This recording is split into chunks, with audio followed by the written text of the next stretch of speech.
पाकर यहाँ आए।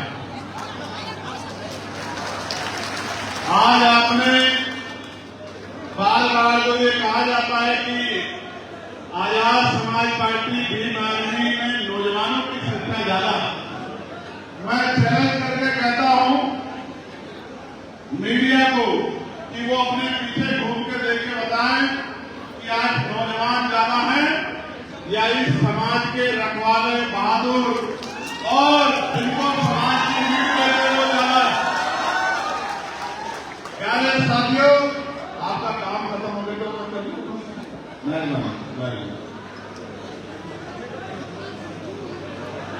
आपको अगले 1 घंटे अपने बल को स्थापित करने के लिए धरती पे आना पड़ेगा, जमीन पर बैठना पड़ेगा। और जिसको तो नहीं बैठ सकता वो रास्ते से बाहर जाकर सुन लो, लेकिन जो पीछे लोग बैठे हैं उनको परेशान मत करो। जो नहीं बैठ पाए वो रास्ते के बाहर जाके सपोर्ट में जाके सुन लो, मेरी आवाज वहीं तक जाएगी। पता है नहीं पता मेरी आवाज वहीं तक जाएगी।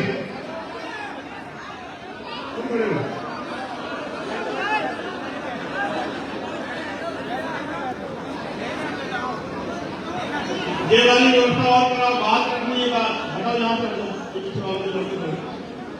ये भी हम जाओ वॉलेंटियर कर जाओ।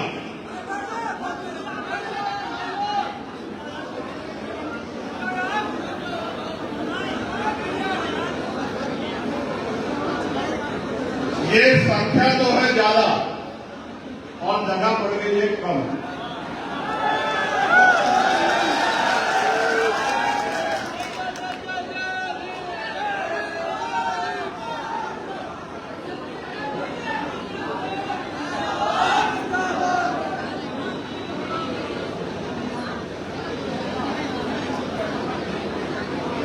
जब तक नहीं बैठोगे तब तक बात नहीं रखी जाएगी।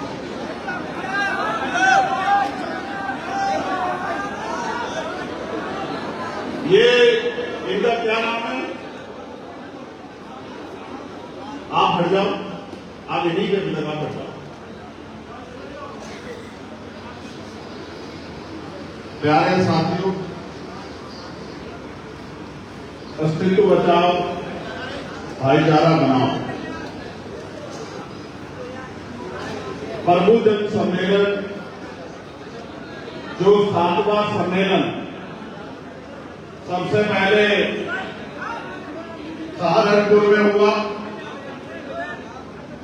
फिर दूसरा सम्मेलन हापुड़ में हुआ, तीसरा सम्मेलन गाजीपुर में हुआ, चौथा सम्मेलन आगरा में हुआ, 5वां सम्मेलन, और सम्मेलन नहीं कहिए, ब्लास्ट कहिए, ब्लास्ट 5वां सम्मेलन जिसने बड़े बड़े पार्टियों दलों की नींद उड़ा दी, वो लखनऊ में हुआ 1 तारीख को, 1 जून 2025, और वो भी 1 जून को इसलिए रखा गया कि अर्जक संघ की स्थापना दिवस था, इसलिए अर्जक संघ के लोगों को, उन महान मूर्तियों को, उन महान विभूतियों को, उन संघर्ष के योद्धाओं को याद करने के लिए जिन्होंने अर्जक संघ को जो है तैयार करके समाज में भौतिक विकास की लहर चलाई, उनको नमन करने के लिए 1 जून को लखनऊ में रखा गया। फिर 6वां सम्मेलन झांसी में रखा गया, बुंदेलखंड की धरती पर, छलकारी बाई, मां छलकारी बाई की धरती पर।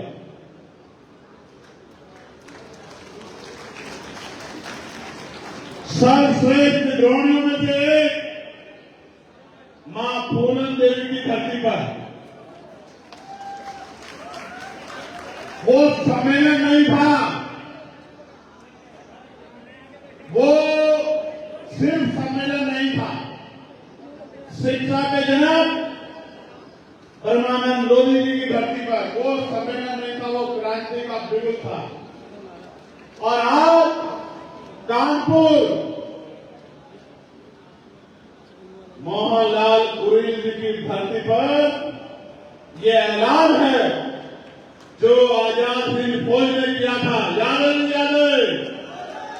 जो आजाद हिंद फौज ने किया था, गुलामी की बेड़ियां काट के उस गुलामी से देश को आजाद कराने का संकल्प आज यहां आजाद समाज पार्टी को आजाद हिंद फौज थी, इसमें अंग्रेजों के दांत खट्टे किए थे, अंग्रेजों को भागने के लिए मजबूर किया था, सुभाष चंद्र बोस जी के नेतृत्व में किया था।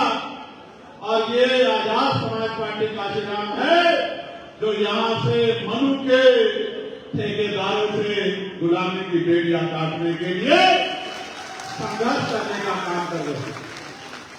प्यारे साथियों, मैं अपनी बात को शुरू करने से पहले सभी संतों, गुरुओं और महापुरुषों को नमन करता हूं जिनके संघर्ष से हमने और हमसे पहले हमारे महापुरुषों ने बहुत कुछ सीखा। महामानव तथागत को पाखंडवाद की जड़ें हिला देने वाले जगत गुरु सतगुरु रविदास जी महाराज, गुरु कबीर जी, गुरु नानक जी, भगवान वाल्मीकि जी, गुरु घासीदास जी, संत गाडगे जी महाराज, नारायण गुरु, शिक्षा के आदिगुरु, भारत के असल राष्ट्रपिता ज्योतिबा फूले, मां सावित्रीबाई फूले, मां फातिमा सेठ, आरक्षण के जनक छत्रपति साहू जी महाराज,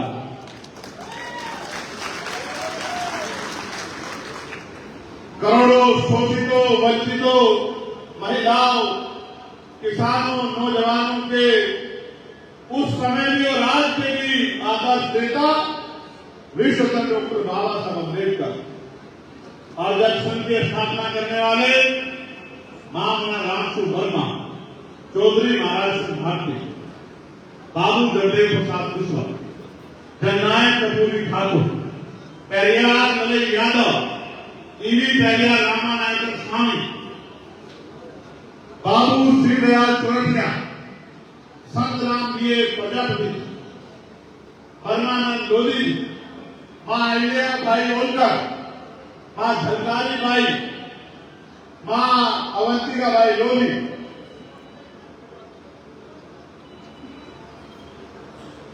जननायक कपूरी ठाकुर, मान्यवर दीना भाना वाल्मीकि और मान्यवर साहब श्री काशीराम के चरणों में भी अपना नमन करता हूं, उनको वंदन करता हूं। ये जो महापुरुष मैंने जिनके नाम मैंने लिखे, इनके बारे में मैं यही कहूंगा कि बाबा साहब ने कहा था, मैं मूर्तियों में नहीं, मैं किताबों में हूं, मुझे कूदने की नहीं, मुझे पढ़ने की जरूरत है।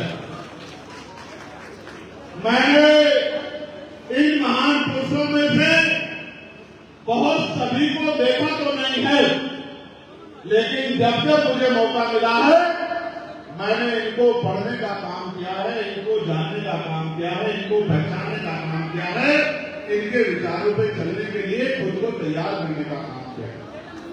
और इनके विचारों में चलने का मतलब है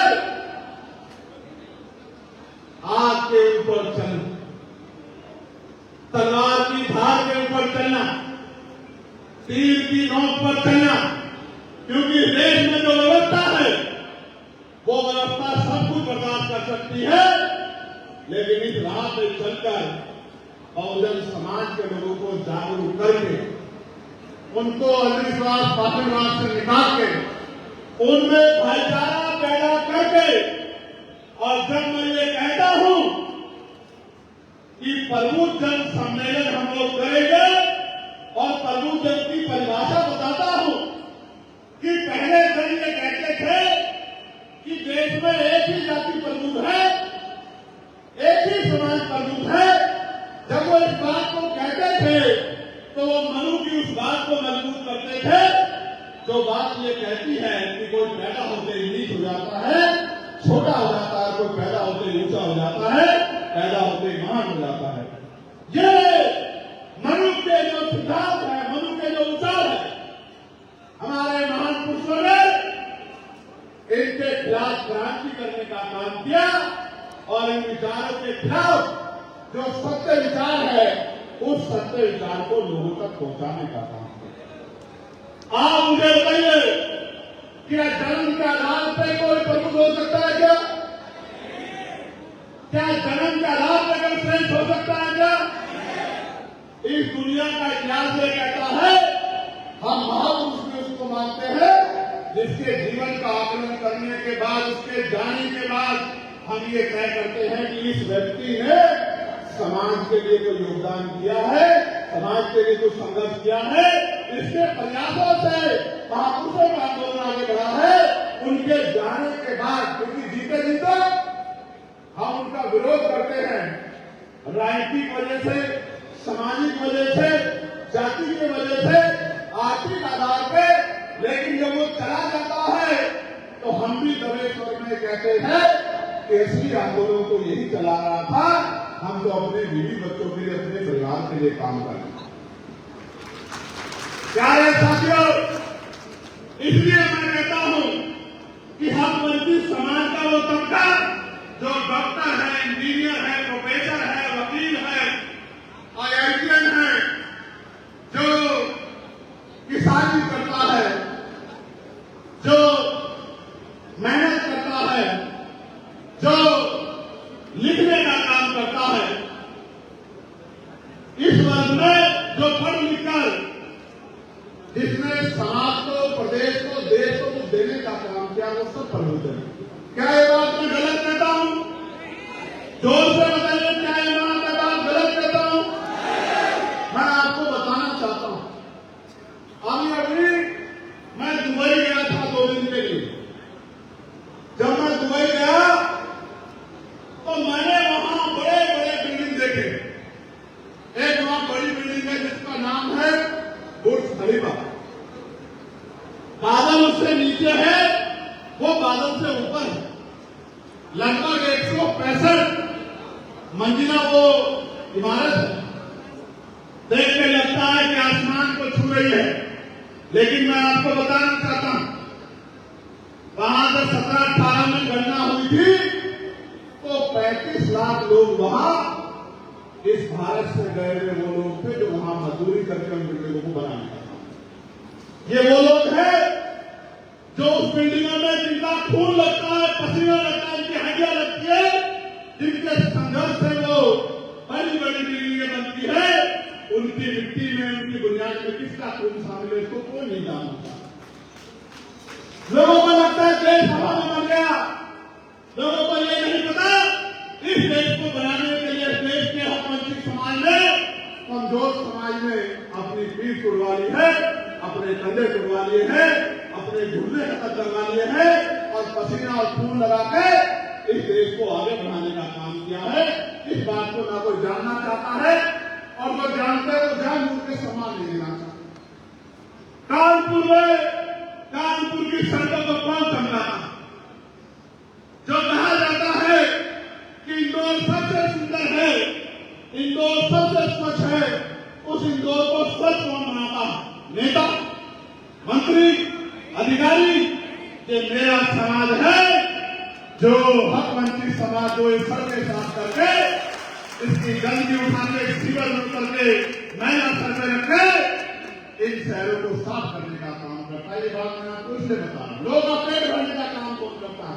खेती किसानी कौन करता है? ये हक वंचित समाज करता है, ये मेरा समाज करता है, तब लोगों के घर का खाना बनता है।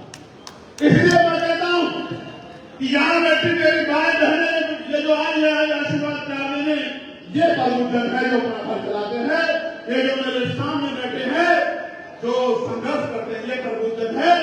और ये जो इस मंच पर बैठे हैं, तमाम दलित, पिछड़े, मुसलमान, आदिवासी, जो इस देश को, प्रदेश को सींचने का काम कर रहे हैं, ये सब प्रबुद्धन है। मैं इनका बहुत बहुत धन्यवाद करता हूं कि उन्होंने अपना कीमती समय निकाला। प्यारे साथियों, इस मंच पर हमारे प्रदेश अध्यक्ष भाई सुनील सिद्धौड़ जी, प्रदेश उपाध्यक्ष पीताम्बर प्रजापति जी, भाई सौरभ किशोर जी, इस मंडल के मुख्य मंडल प्रभारी राम गोपाल जी, भीम आर्मी के प्रदेश सह संयोजक भाई कौशल वाल्मीकि जी, मंडल प्रभारी मेरे छोटे भाई जयेंद्र कबीर जी, प्रदेश संगठन मंत्री श्री प्रकाश विश्वकर्मा जी, चांद बागमारे जी, बलवीर सिंह जाटव जी, प्रदीप निगम जी, रविंद्र पाल सिंह जी, जावेद वासी जी, छविराम जाटव जी, अभिषेक जाटव जी, हर्ष चौधरी जी, अमन जाटव जी, प्रोफेसर देवेंद्र सिंह जी जो मिशन 78 में है, भारत भूषण जी जिलाध्यक्ष कानपुर नगर, प्रदीप संगवार जी जिलाध्यक्ष कानपुर देहात, रविंद्र गौतम जी जिलाध्यक्ष औरैया, सुंदरम एडवोकेट जी जिलाध्यक्ष इटावा, प्रभात गौतम जी जिलाध्यक्ष कन्नौज, संजीव सिंह जी जिलाध्यक्ष फरुखाबाद, ओपी गौतम जी जिला संयोजक भीम आर्मी, अमित गौतम जी, सुदर्शन यादव जी जो मिशनरी गार्ड के प्रदेश संयोजक में हमारे जागृति जनता के, सुनील कोहली जी जो महानगर के प्रभारी हैं, सिद्धार्थ गौतम जी जो महानगर के अध्यक्ष हैं, अंकित कुमार जी, सिद्धार्थ गौतम विश्वकर्मा जी और अंकित कुमार जी, साथ साथ जिन्होंने आर्थिक सहयोग किया, माननीय रविंद्र पाल सिंह जी जिन्होंने 1 लाख रुपए का सहयोग किया है, कुलदीप सिंह पाल जी जिन्होंने 25,000 रुपए का सहयोग किया है, प्रदीप निगम जी जिन्होंने 1 लाख रुपए का सहयोग किया है, लाल मोहम्मद खान जी जिन्होंने 25,000 रुपए का सहयोग किया, प्रोफेसर देवेंद्र जी जिन्होंने 25,000 रुपए का सहयोग किया है, डॉक्टर संजीव जी जिन्होंने 25,000 रुपए का सहयोग किया है, कैप्टन कप्तान सिंह जी जिन्होंने 30,000 रुपए का सहयोग किया है, हमारे ब्रिजेश कटियार जी जिन्होंने अर्जक संघ की तरफ से 50,000 रुपए का सहयोग किया है, हमारे भीम आर्मी के साथी कितने ओपी गौतम जी और उनकी पूरी टीम ने 20 रुपए की शस्त्रशील कटा के 1 लाख रुपए का सहयोग इकट्ठा किया।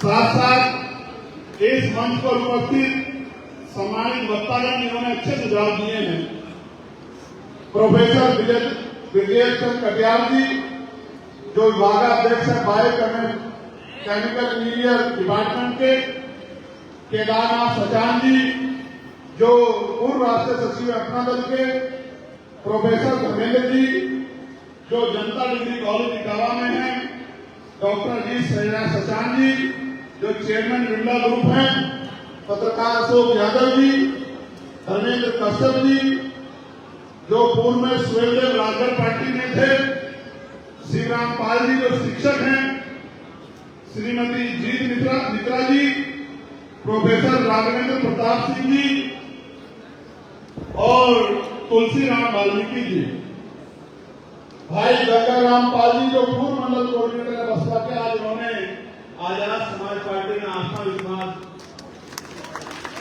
दिखाया है। मैं उनका स्वागत करता हूं और आजाद समाज पार्टी में उनका स्वागत है। साथ साथ हमारे भीम आर्मी का के संरक्षक है यहाँ श्री श्यामलाल बोस जी, श्री मूलचंद जी, मास्टर तुलसीराम जी, अरविंद पेंटर जी, इंजीनियर हीरालाल जी, गंगाराम पाल जी, रामतार वर्मा जी, डॉक्टर अजीत सचान जी, नरेश पाल जी, राम स्वरूप जी, श्री कांता जी, केदारनाथ सचान जी, एडवोकेट घनश्याम जी, सुदेश कुमार भोज जी, पृथ्वीपाल मौर्य जी, संतोष वर्मा जी, विजय बाबू हजारिया जी, मैकुलाल छोटे जी, सुंदरलाल धर्म जी, राम शंकर रघुवंशी जी, कुलदीप जी, पीएम निराला जी, बलमोहन दास जी, कैलाशनाथ सोनकर जी, हीरालाल जी, यजवंतन राव जी, छत्रपाल जी, रमेश कुमार बख्शी जी, मेवालाल धर्म जी, महेंद्र पाल जी, विनय बिहारी जी, विनोद बिहारी जी, एडवोकेट शशिकांत जी, रविंद्र कुमार मधुर जी, शिवनाथ बाबू जी, प्रेमचंद वाल्मीकि जी, रामकृष्ण वर्मा जी, मोहनलाल जी, राम करपाल जी, सूर्य नारायण जी, नरेश चंद जायसवाल जी, आप सबका मैं बहुत बहुत धन्यवाद करता हूँ। जब यहाँ मैं पसीने पसीने हो रहा हूँ तो आप लोगों के क्या हाल होंगे, लेकिन मेरे उन नौजवानों से बिल्कुल नाराजगी रहेगी जिन्होंने मेरी बात को मानने के बाद क्यों बैठे नहीं। उनसे मेरा प्यार नहीं हो सकता और वो मेरे सिपाही नहीं हो सकते, मैं इस बात को मानता हूँ।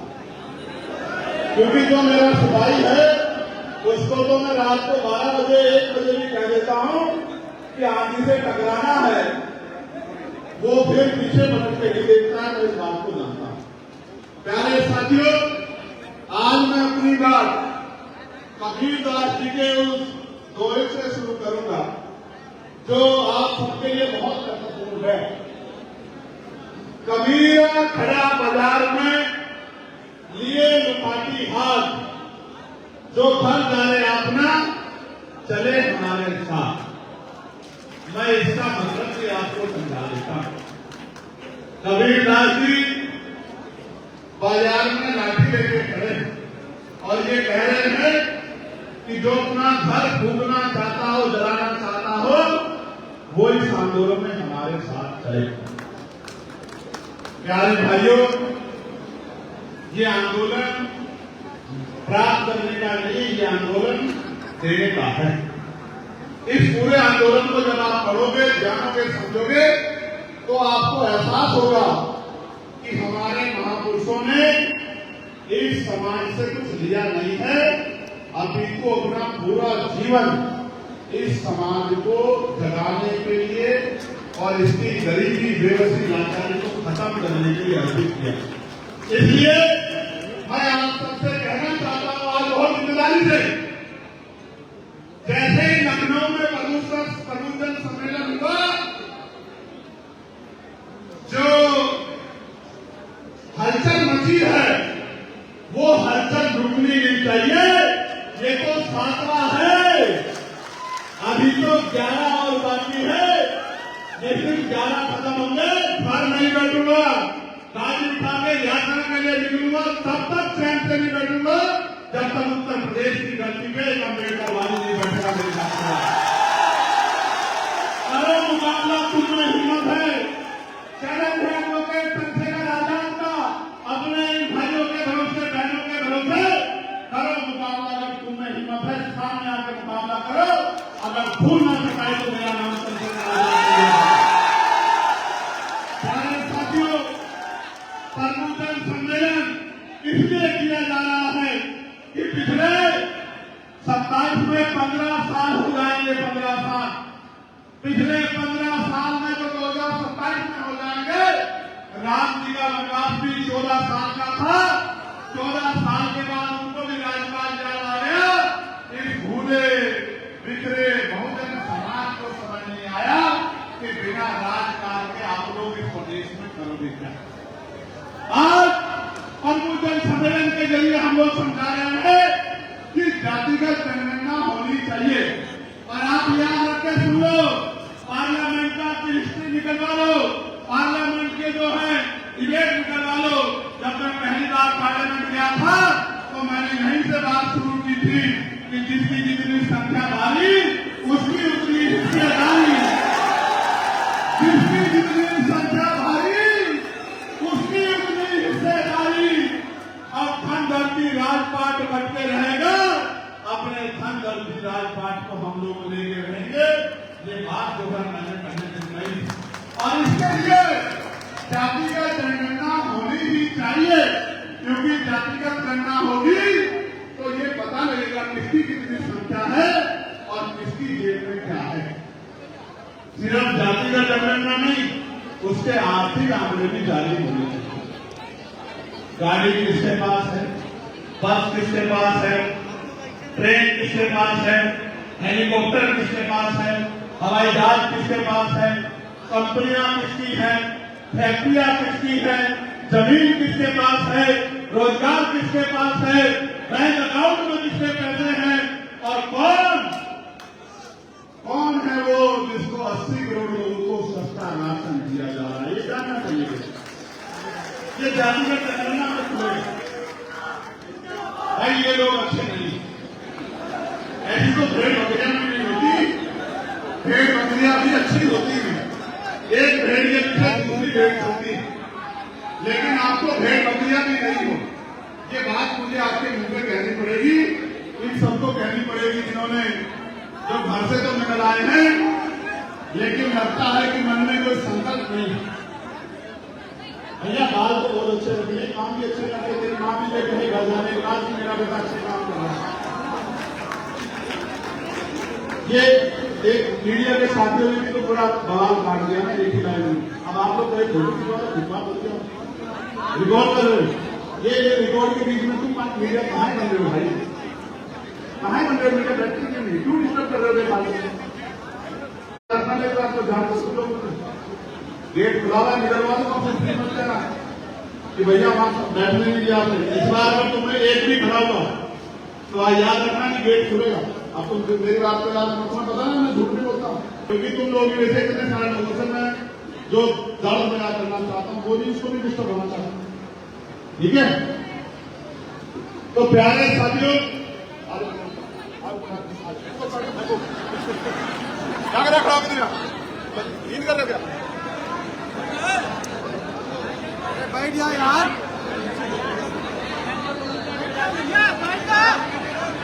ये अनुशासन बनाने के लिए क्या थोड़ा सा कम रहना पड़ेगा। अब आगे के सम्मेलन में याद रखो, आप गेट बंद रखो, अच्छा लगे किसी को बुरा लगे, अनुशासन को बनाना पड़ेगा। ये इन चंद लोगों की वजह से पूरा डिस्टर्ब हो रहा है। ये आप लोग भी पीछे हो जाओ, समझदार बनो, सिर्फ मीडिया वालों को छोड़ के बाकी सब लोग बैठ जाओ। तो चलो इस बात से ध्यान हटाओ। अगली बार इस बात की जिम्मेदारी भी मैं अपने आप पे संभालूंगा, किसी अच्छे आदमी को लगाकर मैं वो इस अनुशासन को बना के रखूंगा। प्यारे साथियों, तो मैं बात आपसे कह रहा हूं कि जातिगत जनगणना होनी चाहिए और उसके आर्थिक आंकड़े भी जारी होने चाहिए। ये होगी तो एक आईना हमारे सामने आएगा, हमें पता लगेगा, क्योंकि 1931 के बाद नहीं हुए ना। SC/ST की होती है, सिर्फ SC/ST की होती है ना, ओबीसी की होती है ना, सामान्य वर्ग की होती है। तो संपूर्ण जातिगत गणना होनी चाहिए और उसके आर्थिक आंकड़े जारी होने चाहिए। जैसे बिहार में हुआ था तो पता लगा कि 10% आबादी सामान्य समाज की है और 90% आबादी SC/ST ओबीसी और माइनॉरिटी। और मेरा ये कहना है कि जब ये हो जाए तो फिर शासन साधन संसाधन में भी बंटवारा होना चाहिए। फिर 52% ओबीसी को 52% आरक्षण मिलना चाहिए। इस बात पर मैं सबसे पुरजोर वकालत करूंगा और अगर इसके लिए संघर्ष करना पड़ा, जैसे मानव काशीराम साहब ने कहा था कि मंडल कमीशन लागू करो वरना कुर्सी खाली करो, इस काम को दोहरा कर दिखाने का काम भी आजाद समाज पार्टी करेगी। मेरी बात को आप याद रखें। प्यारे साथियों, ये भी मन में शंका बड़ी आ रही है कि ईवीएम के द्वारा वोट की चोरी हो रही है। ये भी बहुत बड़ी शंका लोगों के मन में है और मैं समझता हूं कि लोकतंत्र में तो जो जनता की समस्या है, जो जनता की शंका है, जो जनता की मांग है, पूरी होनी चाहिए, होनी चाहिए। लोकतंत्र का मतलब क्या होता है? लोकतंत्र का मतलब होता है जनता द्वारा जनता का शासन, यानी कि जनता अपने लिए प्रशासक नियुक्त करती है कि हमारी काम धाम की रखवाली कौन करे, ठीक है। तो जनता ये चाहती है, आप भी आज बता दो, बैलेट से चुनाव होना चाहिए या ईवीएम से? ईवीएम से कह रहे हो क्या? समझ नहीं आ रहा। जब मैं कहूंगा बैलेट से, और अगर आप सहमत हो तो जोर से नारा देना चाहिए, ईवीएम से होना चाहिए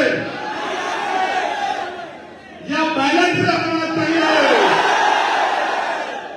एक और बार बताओ, मजा नहीं आ रहा। बैलेट से होना चाहिए क्या? बहुत अच्छे।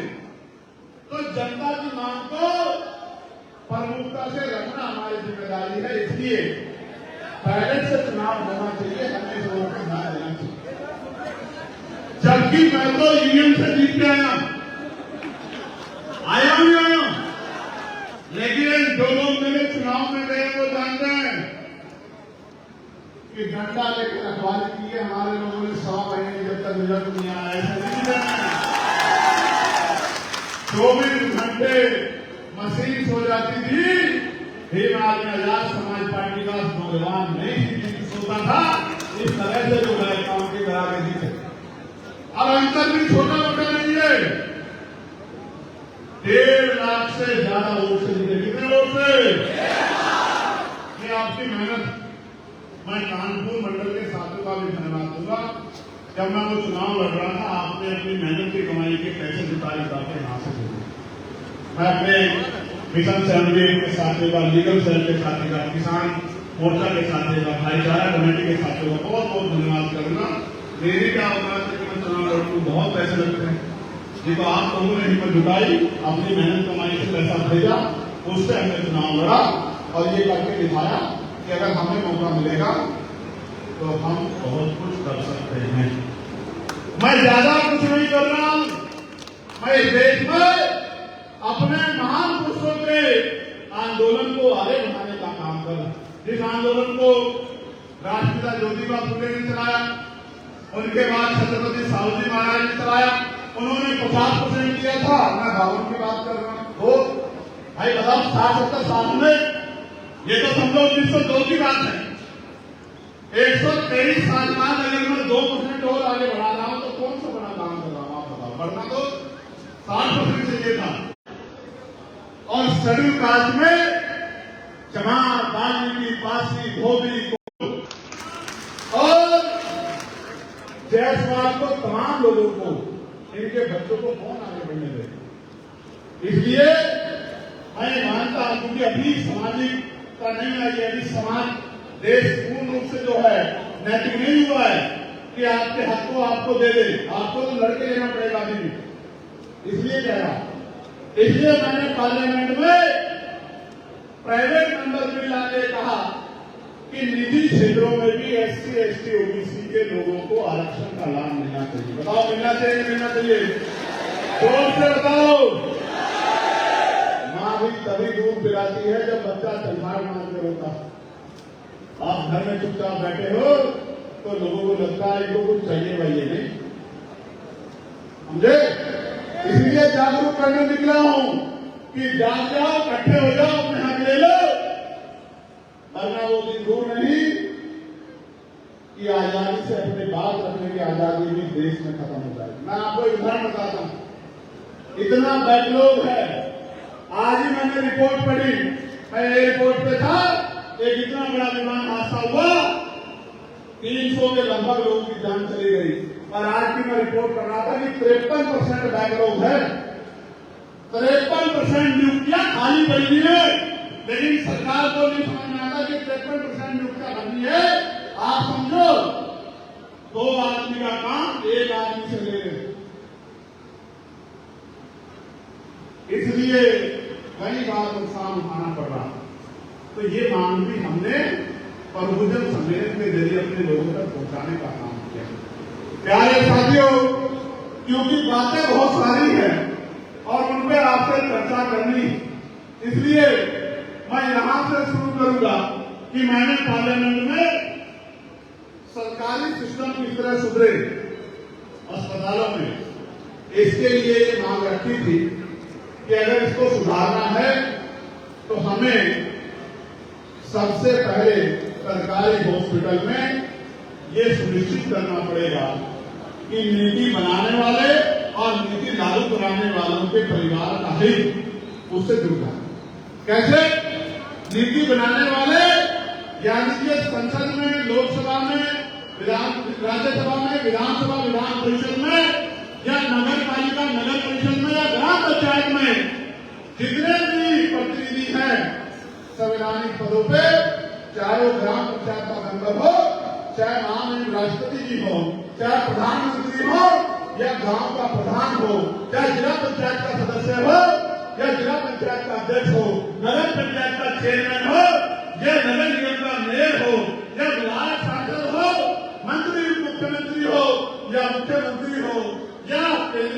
हो सबके बच्चों का और उनका इलाज सरकारी हॉस्पिटल में होना चाहिए। और उसी तरह से जितने अधिकारी कर्मचारी हैं, चाहे हमारे केंद्रीय सचिवालय के अधिकारी हो या ग्राम पंचायत में सबसे जो छोटी इकाई है वहां सेक्रेटरी जिसको हम सचिव कहते हैं, वो चाहे कानून हो, तहसीलदार हो, नायाब हो, एसडीएम हो, एडीएम हो, डीएम हो, कमिश्नर हो या अपर सचिव हो, मुख्य सचिव हो, प्रमुख सचिव हो, जितने भी पद हैं, चाहे पुलिस के हमारे सिपाही हो, चाहे मास्टर हो, डॉक्टर हो, सबके बच्चों का इलाज बीमार होने पर उनका इलाज सरकारी अस्पताल में होना चाहिए।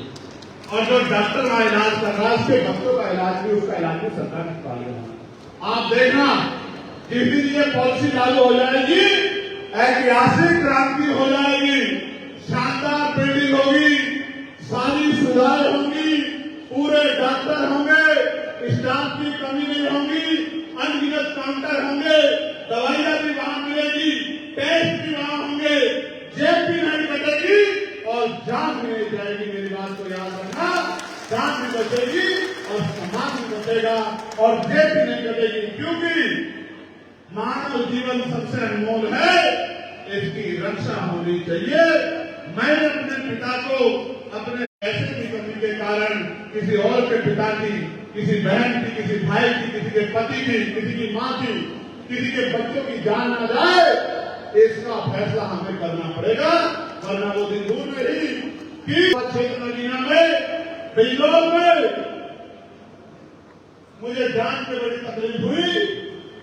मैंने अधिकारियों को बहुत फटकार लगाई कि डायलिसिस चल रहा था, एक मुस्लिम भाई 26 साल का डायलिसिस चल रहा था, लाइट चली गई, जनरेटर में तेल नहीं था, उसकी तरफ से जान चली गई डॉक्टरों की लापरवाही की वजह से। आप समझिए, जिस अस्पताल में, सरकारी अस्पताल में जनरेटर नहीं है, जनरेटर में तेल नहीं है, आप समझिए कितना बड़ा भ्रष्टाचार हो। इसलिए ये पहली घटना नहीं है, इससे पहले भी गोरखपुर में बहुत जगह पे इलाज की कमी के कारण, ऑक्सीजन की कमी के कारण बहुत सारे लोगों की जान गई, बहुत सारे बच्चों की जान गई। दूसरा, एक क्रांति और करनी है, सरकारी स्कूलों की हालत बदलनी। और आपने देखा ये सरकार को सरकारी स्कूल बंद कर रही है, 22,000 है, 22,000 सरकारी स्कूल बंद करने का काम ये उत्तर प्रदेश की सरकार कर रही है। आप मुझे बताओ, कटियार साहब प्रोफेसर हैं, सरकारी स्कूल में किसके बच्चे पढ़ते हैं? बताओ, अमीरों के या गरीबों के? ईमानदारी से बताओ, गरीबों के, किसानों के, मजदूरों के भविष्य बदलता है स्कूल से। मैं प्राइवेट स्कूल में पढ़ के आया हूं, मैं सरकारी स्कूल में पढ़ा था, मैंने ग्रेजुएशन सरकारी स्कूल में की है। तो मेरे जैसा आदमी सरकारी स्कूल से पढ़ के वकील बन सकता है, लोकसभा का सांसद बन सकता है। उन सरकारी स्कूलों को एक योजना के तहत बंद किया जा रहा है कि सरकारी स्कूल बंद हो और प्राइवेट स्कूल वालों की मौज आए, सरकार को डोनेशन मिले और गरीबों के बच्चों का भविष्य खराब हो जाए। किसान का बेटा किसान बने और मजदूर का बेटा मजदूरी बने, मजदूर का बेटा वकील, डॉक्टर, इंजीनियर, IAS ना बने। ये सोची सबकी साजिश है, हमें समझना पड़ेगा। इसलिए मैंने पार्लियामेंट में कहा कि भाई एजुकेशन पॉलिसी अच्छी होनी चाहिए। सबके पास समस्या है, सब कहते हैं ये समस्या, ये समस्या। मैंने पार्लियामेंट में समस्या का जिक्र नहीं किया, मैंने समाधान का जिक्र किया। उन्होंने कहा कैसे अच्छी करोगे? मैंने कहा अच्छी ऐसे होगी जब नीति बनाने वाला और लागू कराने वाला, यानी कि जो संवैधानिक होगा, जिसका मैंने जिक्र किया था, राष्ट्रपति हो या ग्राम पंचायत के मंडल की संतान, सबको शिक्षा एक समान, सबको शिक्षा एक समान। तो मैंने कहा जब जो टीचर पढ़ाता है, जो जिलाधिकारी का उसका निरीक्षण करता है, उसकी निगरानी करता है, जो कमिश्नर जिले की निगरानी करता है, जो सेक्रेटरी और तमाम अधिकारी हैं जो कमिश्नर की जिले की निगरानी करते हैं, जो संवैधानिक पद हैं, डीएम हो, एसडीएम हो, कमिश्नर हो, पटवारी हो, तभी रैली भी अच्छी होगी, पंथों की लड़ाई ऐसी लड़ेंगे, क्योंकि बड़े लोगों के बच्चों की बात है, उनके बीच से हमारे भी कर जाएंगे। इसलिए मैं कह रहा हूं कि सरकारी स्कूल में सुधार अगर करना है, उनको बंद करने से काम नहीं चलेगा, उनमें सुधार लाते और उनमें अपने सरकारी कर्मचारी अधिकारियों के बच्चों को, नेताओं के बच्चों को पढ़ाना पड़ेगा। आप देखना भ्रष्टाचार भी खत्म होगा और पढ़ाई अच्छी मिलेगी। मिलनी चाहिए पढ़ाई।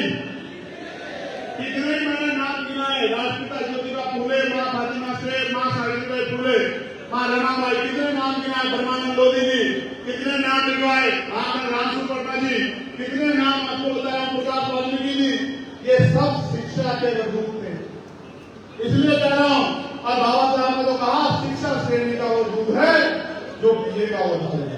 आज अगर चंद्रशेखर यहाँ खड़ा होकर बोल रहा है तो ये उस शिक्षा की देन है जो बाबा साहब अम्बेडकर के संविधान में हम सब को देने का काम है। साथियों, जितना बैकलॉग है उस बैकलॉग को भरा जाना चाहिए और पढ़े लिखे नौजवानों को रोजगार देना चाहिए।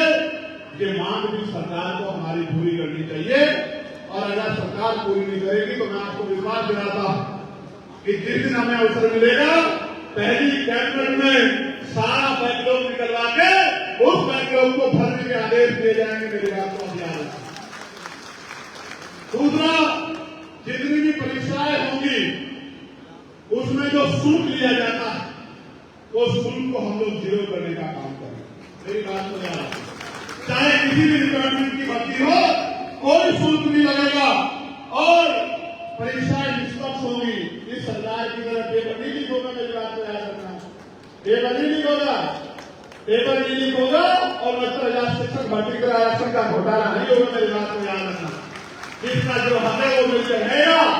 सारे नेता हैं पिछड़े वर्ग के, इन दलों में पार्टियों में 20,000 पद खाले, 20,000 बच्चों का, 20,000 परिवारों का भविष्य उजाड़ ले और ये सरकार बैठे ताली बजा के तमाशा देखती रही।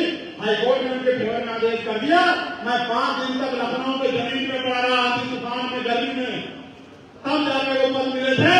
हाईकोर्ट ने हमारे पक्ष में ऑर्डर कर दिया, सरकार सुप्रीम कोर्ट चली गई, ये देना नहीं चाहती। मेरी बात को आप याद रखना, ये तो आपको जमीन पर लिखा के और ना तो दूसरों से भीख मांगती है। सरकार का समझने का काम करो।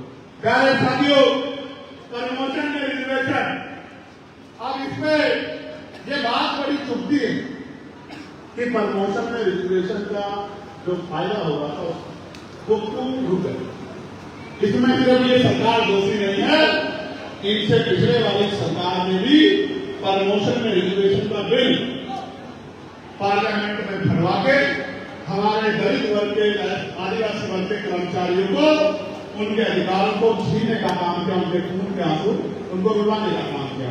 अगर इनकी लेवल में होता तो मैं कहता एससी एसटी के साथ ओबीसी और माइनॉरिटी को भी जोड़ लो, इनको भी प्रमोशन रिजर्वेशन का लाभ दो, इनको भी प्रमोशन रिजर्वेशन का लाभ देके मुख्य पदों पर जाने का मौका दो। मैं आपको विश्वास दिलाता हूं प्रमोशन में आरक्षण एससी एसटी ओबीसी को हम लोग दिलाते रहेंगे, माइनॉरिटी को। मेरी बात को आप याद रखना, लिख रहे और पुरानी पेंशन को जिस तरह खत्म किया गया, आज हमारे साथ सचान जी हैं। सचान जी जैसे सीनियर लोग पुरानी पेंशन की वजह से हर परिवार में सम्मान का जीवन प्राप्त करते थे। तुलसीराम जी सम्मान का जीवन प्राप्त करते थे, परिवार में दिक्कत होती थी और संघर्ष करने वालों की मदद भी कर पाते थे। लेकिन पुरानी पेंशन खत्म करके इस समाज की रीढ़ तोड़ने का काम कर दिया। तो इसी सरकार ने, जो केंद्र और राज्य में, इसी सरकार ने काम करने का। तो मैं आपको विश्वास दिलाता हूं कि पुरानी पेंशन को लागू कराने के लिए हम लोग पूरा प्रयास करेंगे कि पुरानी पेंशन लागू हो जाए। प्रत्येक गांव में पक्की सड़कें बनाने के लिए और जो बिजली का बिल है, आप बताओ बिजली विभाग को निजीकरण की भेंट चढ़ा रहे हैं, देखा नहीं देखा, वो सुना नहीं सुना। आज 1 लाख परिवारों को उनकी सरकारी नौकरी छीनने का और तमाम तरह से जो आप सुनना, मेरी बात को क्यों कर रहे हैं प्राइवेट, आपको पता है? जानना चाहते हो? बिजली प्राइवेट होगी तो महंगी होगी, महंगी होगी तो गरीब लोग सोलर की तरफ भागेंगे। और सोलर का काम किसके पास है? गूगल पे सर्च करके देख लेना, आपको पता लग जाएगा कि इसको मदद करने का काम किया जा रहा है, इसलिए बिजली को महंगी करने का काम किया जा रहा है। मैं आपको स्पष्ट तौर पर कह रहा हूं, अगर निजीकरण के जरिए इन कर्मचारियों की नौकरी छीनने का काम करेगी सरकार, तो उत्तर प्रदेश में बंद उड़ाने का काम हम लोग करेंगे। पूरे उत्तर प्रदेश की सिस्टम को ठप करने का काम हम लोग करेंगे, उन अधिकारी कर्मचारियों की रक्षा करने का काम करेंगे। और मैं बिजली विभाग के साथियों के साथ साथ अन्य विभाग के साथियों को भी बताना चाहता हूं, जलते घर को देखने वाले फूस का छप्पर आपका है, आपके पीछे तेज हवा है, आगे मुकद्दर आपका है। उसके कत्ल में मैं भी चुप था, मेरा नंबर अब आया, मेरे कत्ल पे आप भी चुप हो, अगला नंबर आपका है। आज बिजली विभाग के जो लोग चुप है, अधिकारी कर्मचारी दूसरे भागों के, कल आपके भाग का नंबर आएगा, तब एक ही आदमी आपके लिए खड़ा होगा, एक ही संगठन आपके लिए खड़ा होगा, एक ही पार्टी आपके लिए खड़ी होगी, वो है भीम आदमी आजाद समाज पार्टी और आपके लिए संघर्ष करने वाला भाई चंद्रशेखर आजाद। प्यारे साथियों, आज कानून व्यवस्था का क्या हाल है? कानून व्यवस्था का यह हाल है, गरीबों की बच्चों की अस्पताल लूट रही है, उनके घरों को जलाया जा रहा है, उन्हें मार के लटकाया जा रहा है, कोई सुनने वाला नहीं है। कौशाम्बी में क्या हुआ? कौशाम्बी में जिस परिवार के को अपमान देना पड़ा, उसी परिवार के लोगों को जेल जाना पड़ा। कौशाम्बी में 5 समाज के लोगों के साथ क्या हुआ? हमारी टीम आ गई थी और बहुत जल्द मैं भी कौशाम्बी के परिवार से मिलने के लिए जाऊंगा। इस मंच से आपको ऐलान करके कह रहा हूं, उनके लड़ाई लड़ने का काम करूंगा। मैंने मांग की है उसमें सीबीआई जांच हो, सरकार अगर सच्ची है तो सीबीआई जांच करा दे, दूध का दूध पानी का पानी करा दे, अगर जो दोषी हो उस पर कार्रवाई होनी चाहिए। लेकिन सरकार के दम पे दोषियों को बचाने का काम सरकार न करे, इसके परिणाम घातक होंगे। लेकिन बाल समाज पिछड़ा वर्ग जा गया, ये कुर्सी भी आपके नीचे से खींच लेगा, जिस कुर्सी पे बैठ के दम का कर रहे हो, दम कर रहे हो। मेरी बात पे याद है, एक घटना नहीं है, आप कोई सा जिला उठा लो उत्तर प्रदेश का, रोज हत्याएं हो रही हैं, रोज हत्याएं हो रही हैं, रोज घर जलाए जा रहे हैं, रोज जमीन छीनी जा रही है, रोज मारा पीटा जा रहा है जाति के आधार पे। और इस कानपुर में आ जाओ, दूर दूर जाते रहो, सीएमओ ईमानदार था तो निलंबित हो गया, हो गया नहीं हो गया? कानपुर में हुआ नहीं हुआ? कल ही तो हुआ है शायद, कल परसों में तो हुआ, भूल तो नहीं गए। सीएमओ को कह रहे हैं सिस्टम का हिस्सा बन जाओ। कौन से सिस्टम का हिस्सा बनाना चाहते हैं? सीएमओ ने कहा सिस्टम का हिस्सा नहीं बनूंगा, सीबीआई ने जिस संस्था को चार्जशीट की है उसको काम नहीं दूंगा, तो सीएमओ निलंबित हो गए। और सीएमओ बेचारे पीसी करके कह रहे हैं कि मेरे साथ अन्याय हो गया, और आधी सरकार उनकी तरफ है और आधी सरकार दूसरों की तरफ। और मैं यहां से सीएमओ साहब को कहना चाहता हूं, समाज में रहोगे तो आपकी तरफ हाथ उठाने से पहले 1000 बार चंद्रशेखर आजाद से लड़ना पड़ेगा, सरकार हो जाएगी। और अगर उन्हीं के गुणगान गाओगे, उन्हीं की बात बोलोगे, उन्हीं की बोली बोलोगे, उन्हीं के विचार में रंग जाओगे, तो निलंबित भी होंगे, तमाम तरह का अपमान सहना पड़ेगा, कोई पूछ नहीं आएगा। मेरी बात को बदलना संदेश के तौर पर कह रहा हूं। इस मंच से सीएमओ के माध्यम से तमाम अधिकारी कर्मचारियों को कह रहा हूं, पिछड़े दलित वर्ग के, मुस्लिम समाज के और न्याय प्रतिष्ठा समाज के अधिकारी कर्मचारियों को कह रहा हूं, अभी भी वक्त है, आप बहुत बड़ी जिम्मेदारी आपके कंधों पर, समझदारी से काम करो। समाज साथियों, प्रदेश भर में मॉब लिंचिंग की घटनाएं हो रही, मॉब लिंचिंग, और स्पेशली मुसलमानों को तो टारगेट करके, हमारे यहाँ मुस्लिम समाज के लोग बैठे, मुसलमानों को तो टारगेट करके मारा जा रहा है।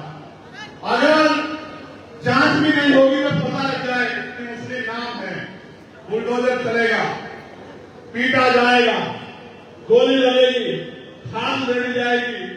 और अगर पता लग जाए कि मुख्यमंत्री के परिवार के लोग हैं तो कितना बड़ा अपराध करने की कोई सजा नहीं होगी, पुलिस छूट दी जाएगी। और अपराध करो और मत करो, कोई पूछने वाला नहीं।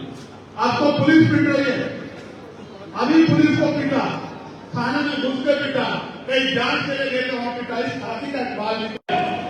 इनके माथे का अशोक की नाथ अशोक पार्लियामेंट में अगर पुलिस के भाइयों के लिए किसी ने आवाज उठाने का काम किया तो चंद्रशेखर आजाद ने। इनके 8 घंटे की ड्यूटी हो, बॉर्डर स्कीम खत्म की जाए, सप्ताह में 1 दिन छुट्टी मिले, वेतन संख्या दूर हो, नौकरियों की संख्या बढ़ाई जाए और इनको अपने परिवार के बीच रहने का मौका मिले। ये मांग के अगर किसी ने की है तो चंद्रशेखर आजाद ने की है। प्यारे साथियों, आशा बहनों का वेतन वृद्धि हो, आंगनबाड़ी बहनों की वेतन वृद्धि हो, भोजन माताओं बहनों की वेतन वृद्धि हो, ग्राम पंचायत जो रोजगार सेवक हैं, पंचायत सहायक हैं, पीआरडी के जवान हैं, होमगार्ड के जवान हैं, उनकी भी तनख्वाह वृद्धि के वेतन वृद्धि की मांग अगर किसी ने की तो पार्लियामेंट में जाकर चंद्रशेखर आजाद ने की, आपकी शक्ति से की, आपकी हिम्मत से। पत्रकार भाइयों के लिए सुरक्षा की मांग की, वकील भाइयों के लिए एडवोकेट प्रोटेक्शन एक्ट लागू कराने की मांग की।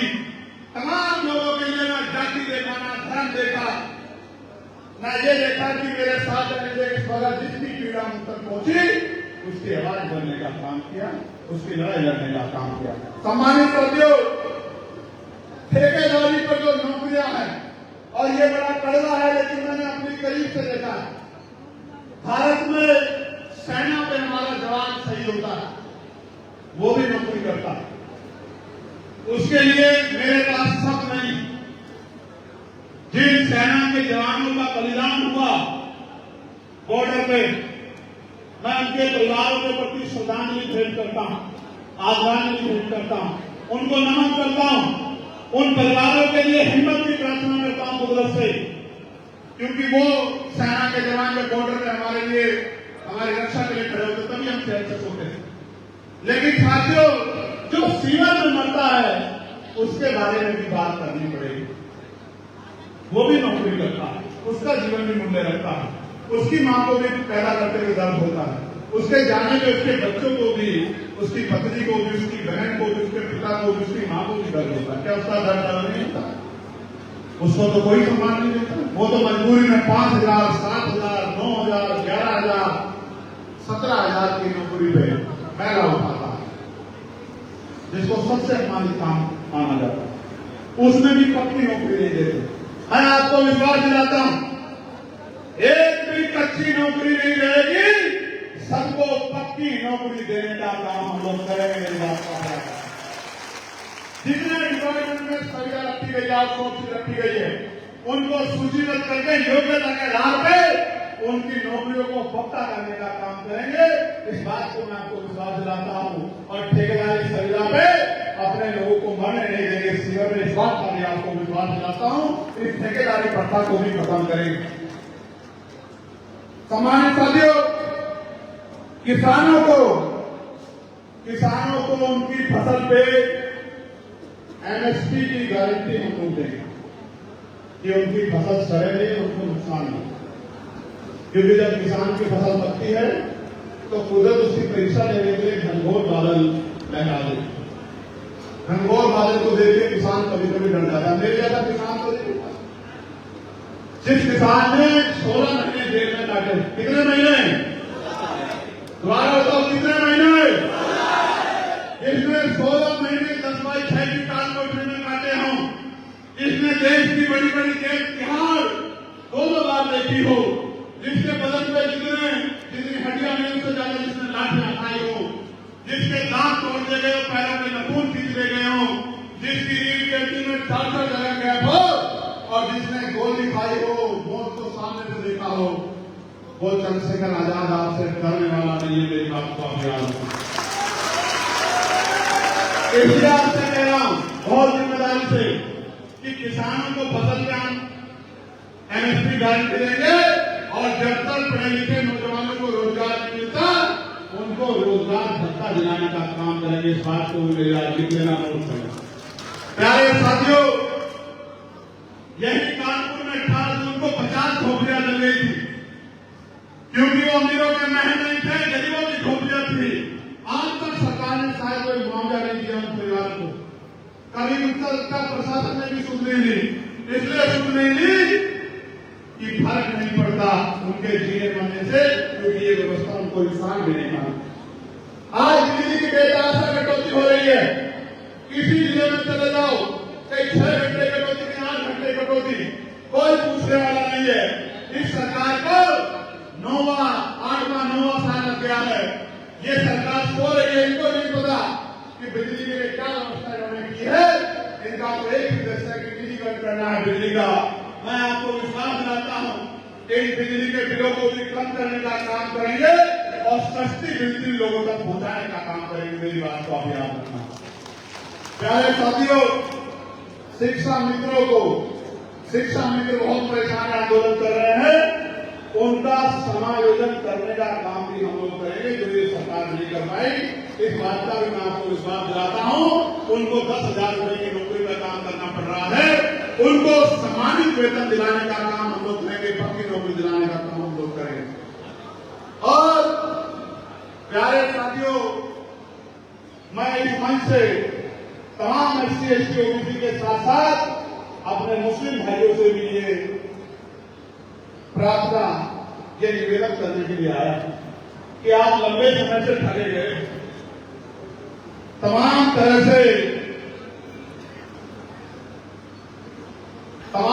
से चुनाव के समय आपको लुभावनी बातें करके आपको ठगने का काम किया जाता।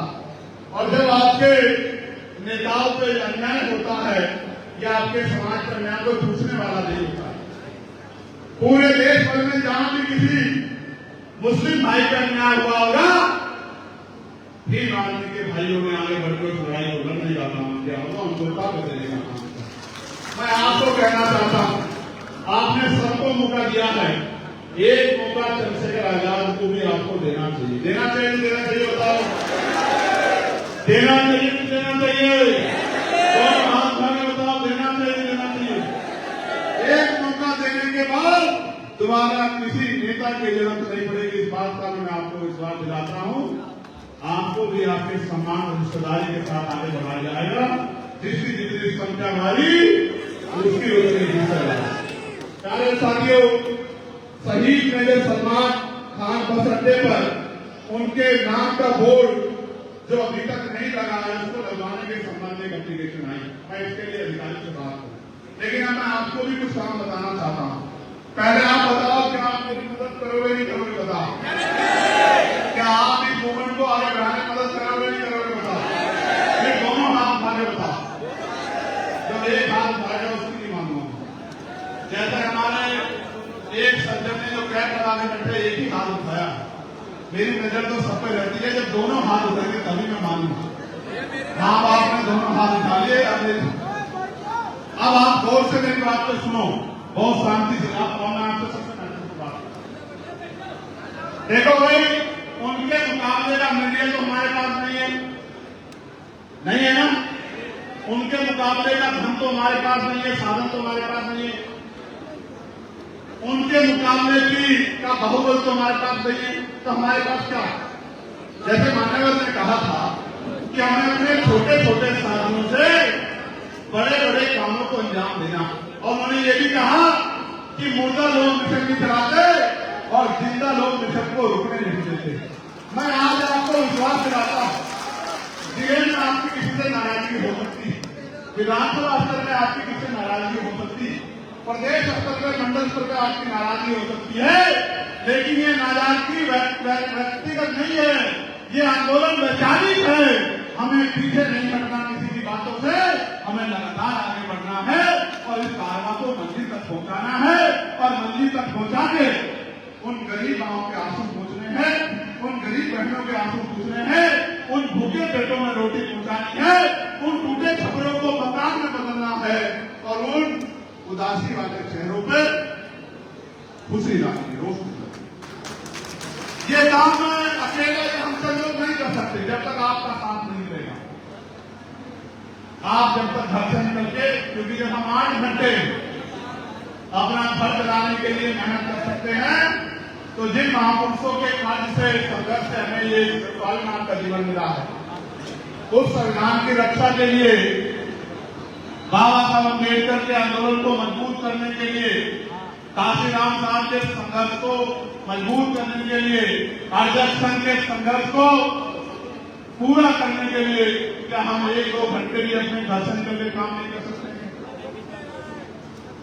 आने वाली पीढ़ी हमसे पूछेगी कि जब सब कुछ लूट रहा था, निजीकरण हो रहा था, संविधान पे हमला हो रहा था, सरकारी नौकरियां खत्म हो रही थी, जब हमारे लोगों को मारा पीटा जा रहा था, जब खेती की जमीन लूट रही थी, तब आप लोग क्या कर रहे हैं? क्या जवाब दोगे का सवाल? क्या पीढ़ी आपको पूछेगी? नहीं पूछेगी, जरूर पूछेगी। क्या जवाब दोगे? क्या लेने आए थे? क्या लेकर जाओगे? इसका जवाब आपसे पूछा जाए। जिसके जीवन में कोई लक्ष्य नहीं होता, उसका जीवन, उसका आना जाना व्यर्थ होता। इसलिए मैं आपसे कहता हूं, अगर सच में आपके अंदर जो बातें मैंने बताई उनको पूरा करने की ललक है, चाहत है, तो फिर मेरे साथ घर से निकलो और जिस बस्ती में रहते हैं उस बस्ती में घर घर जाकर मेरी बात को पहुंचाओ, आजाद समाज पार्टी के विचारों को पहुंचाओ, महापुरुषों की बात को पहुंचाओ, गली गली प्रचार करो, गली गली में संगठन बनाओ, बूथ का संगठन बनाओ, सेक्टर का संगठन बनाओ, भाईचारा कमेटियां बनाओ, विधानसभा कमेटियां बनाओ, जिला कमेटियां बनाओ, प्यार बढ़ाओ, एक दूसरे के दुख सुख के साथी बनाओ, एक दूसरे का हाथ पकड़ो। चीटी चीटी के पीछे चलती है, देखिए नहीं देखिए, भेड़ भेड़ के पीछे चलती है, गधा भी गधे के पीछे चलता है। आप तो इंसान हो, आप तो समझो कि आपके लिए कौन लड़ रहा है, आपको किसके साथ चलना है। भाई मैं संघर्ष तो बहुत कर रहा हूं, आप जानते हो मैं इतना संघर्ष कर रहा हूं कि मैंने अपनी जान को भी दांव पे लगा दिया। मैं गोलियों से भी नहीं डरता, भीड़ में से कहां से गोली चलेगी और मेरा सीना चीर के चले जाएगी, मुझे इस बात की परवाह नहीं। आज मैं एक बात कह रहा था, एक बात इतिहास याद रखेगा। अगर आपने जल्दी साथ दिया तो 27 में इनकलाब ला देंगे, और अगर आप देर से जागे तो थोड़ी सी देर रहेगी, लेकिन संकल्प पक्का है। मर सकते हैं, झुक नहीं सकते, दिख नहीं सकते, रुक नहीं सकते, और जब तक महापुरुषों का कारवा मंदिर तक पहुंचेगा नहीं तब तक मर भी नहीं सकते। कितनी गोली चला लो, सूरज को वोट बैंक में खराब नहीं किया जाता। मैं फिर आपसे कहता हूं, अगर सच में आप इस आंदोलन से प्यार करते हैं, अगर आप इन नौजवानों के संघर्ष से प्यार करते हैं, अगर आपके दिल में कुछ कर्ज लेने की तमन्ना है, तो इतनी बड़ी संख्या है, हमारी सबसे बड़ी ताकत हमारी संख्या है। अगर दिन में 1 घंटे की काम करोगे तो 27 में और 27 से पहले त्रिस्तरीय पंचायत चुनाव में उत्तर प्रदेश में जब रिजल्ट आएगा, जमीन जमीन पे प्यार प्यार से धीरे धीरे कचरे की चाल से जो इनकलाब आएगा, उसको देख के अच्छे अच्छों की नींद उड़ जाएगी। मेरी बात का प्यार,